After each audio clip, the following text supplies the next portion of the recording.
Très ravi de vous retrouver au compte de ce journal et merci de choisir la télévision Annonce pour vous informer. Bienvenue dans votre édition. Le président de transition, président de la République, chef de l'État, général Mohamed Idriss Déby Itno, a pris part ce 1er décembre 2023 à Dubaï aux travaux de la 28e conférence des parties à la Convention cadre des Nations Unies sur le changement climatique COP28. Suivez le reportage de nos confrères de la présidence. Tribune essentielle pour discuter des enjeux environnementaux cruciaux qui affectent notre planète, la COP28 a attiré un éventail impressionnant de dirigeants mondiaux, chefs de gouvernement et responsables des organisations internationales. Parmi ces hôtes de haut rang figure le président de transition, président de la République, chef de l'État, général Mohamed Idriss Déby Itno, dont la présence aux assises témoigne de l'engagement du Tchad dans la lutte contre le changement climatique qui a des impacts directs sur la sécurité alimentaire, la stabilité et le bien-être des populations. Les travaux sont présidés par le ministre émirati de l'Industrie et des Technologies, par ailleurs président directeur général de l'entreprise publique Abu Dhabi National Oil Company, Sultan Ahmed Al-Jabir.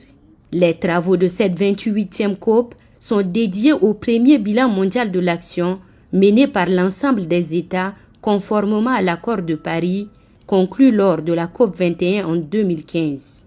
L'accord de Paris prévoit de limiter la hausse de la température à 1,5 degré Celsius d'ici la fin du siècle.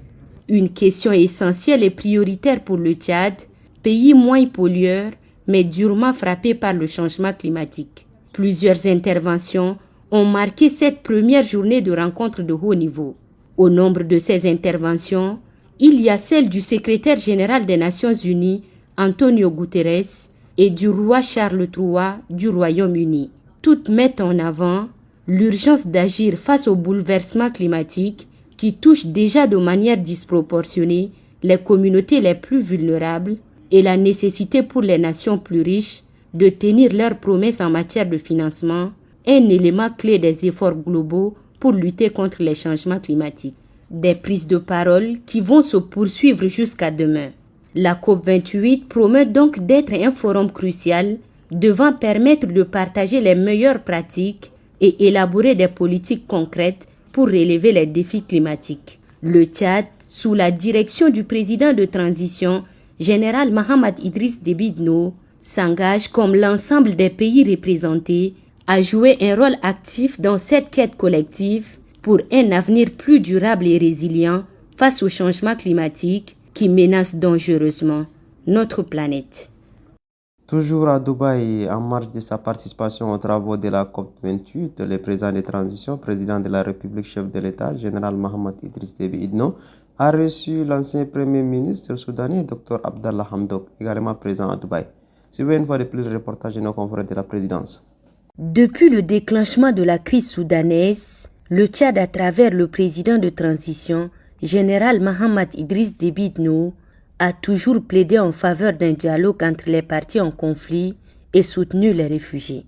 Deux appuis majeurs qui trouvent aux yeux de l'ancien premier ministre soudanais, Dr Abdallah Hamdok, de l'admiration. Présent à Dubaï, où il prend part aux travaux de la COP28, l'ancien premier ministre soudanais est venu à la rencontre du chef de l'État, général Mohamed Idriss Déby Itno, pour lui exprimer de vive voix sa gratitude et sa reconnaissance pour l'accueil et le soutien aux personnes fuyant les violences et son engagement en faveur de la paix et de la stabilité au Soudan. Les discussions entre le président de la République et Dr Abdallah Hamdok se sont également focalisées sur la nécessité d'une coopération régionale renforcée pour promouvoir la stabilité dans la sous-région. Le chef de l'État a réitéré à cette occasion son appel en faveur du dialogue pour résoudre la crise soudanaise et la solidarité entre les nations voisines pour construire un avenir pacifique. L'appel du Tchad en faveur du dialogue et son soutien aux réfugiés soudanais témoignent de son engagement pour la paix et la stabilité dans la sous-région. Et revenons à N'Djamena où le Premier ministre de transition, chef du gouvernement d'Union nationale, Saleh Kibzabo, a présidé ce 1er décembre 2023 la cérémonie de prise d'armes à l'occasion de la journée de la liberté et de la démocratie à la place de la nation. Suivez le reportage de Omar Mamadida.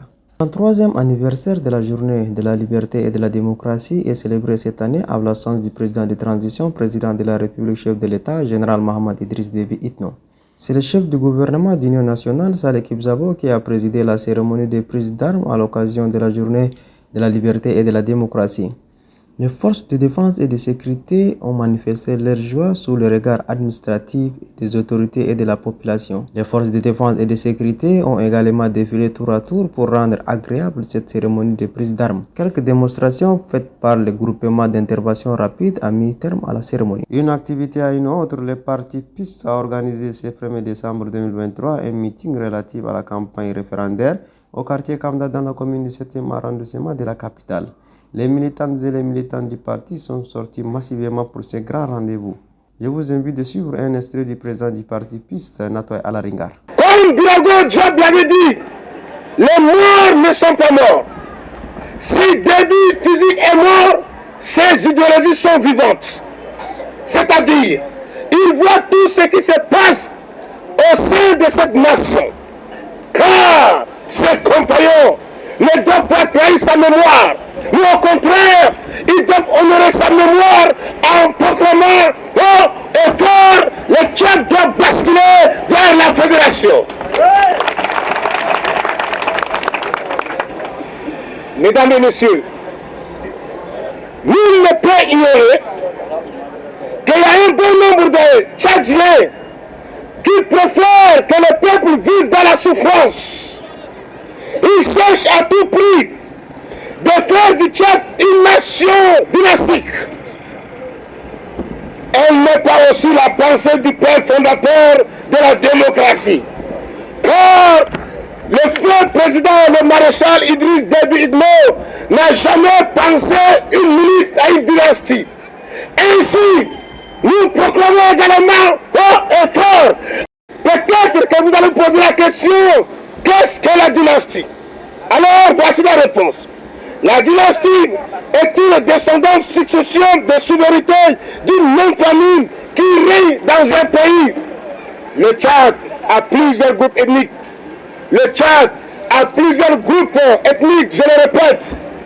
Le Tchad ne peut pas se résumer dans un pays dynastique. Cher président et secrétaire général des partis politiques aspirant au fédéralisme au Tchad, nous vous présentons les vertus de la fédération. En effet, dans le contexte tchadien, l'État unitaire est une machine ou un appareil, voire un système de voleurs politiques et de la République. Ceux qui défendent l'État unitaire ou bien ceux qui font la promotion de cette machine d'État unitaire ont magistralement des stratégies et des plans de voler l'avenir de nos enfants, de voler les rêves de nos enfants, de voler la passion de nos enfants, de voler le salaire de nos frères, de voler l'éducation pour preuve. Ça se referme cette édition. Merci de l'avoir suivi. À demain, Inch'Allah.